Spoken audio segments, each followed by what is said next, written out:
তো আপনি কি করবেন, সরাসরি আপনি আপনার যে মোবাইলে যে সেটিং অপশনে চলে যাবেন এবং সেটিংয়ে গিয়ে উপরে সার্চ বারে লিখতে হবেন হচ্ছে রিসেট অল সেটিং, যে রিসেট টু ফ্যাক্টরি সেটিং আপনি এখানে যাবেন, অথবা যে রিসেট সিস্টেম সেটিং অনলি আপনি এখানে ট্যাপ করবেন।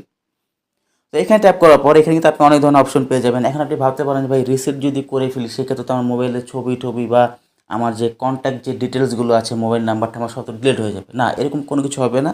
আপনাদেরকে একটু ভালোভাবে বুঝাই দিতেছি যে কীভাবে কী করতে হবে। যেমন এই যে ইরেজ অল ডাটা, আপনি যদি এখানে ট্যাপ করেন তাহলে আপনার মোবাইলের সেটিং থেকে শুরু করে আপনার মোবাইলে যত ধরনের ডাটা আছে, ছবি টবি বা আপনার কন্ট্যাক্ট নাম্বার, সব কিছু ডিলিট হয়ে যাবে। একটা মোবাইল নতুন কেনার পর যেরকম অবস্থা থাকে ঠিক সেরকম কিন্তু হয়ে যাবে। এটা এটা হচ্ছে যদি ইরেজ অল ডাটাতে আপনি ট্যাপ করেন তাহলে। কিন্তু আমাদের কাজটা হচ্ছে উপরেরটায়, যেমন যে এইটা রিসেট সিস্টেম সেটিংস অনলি,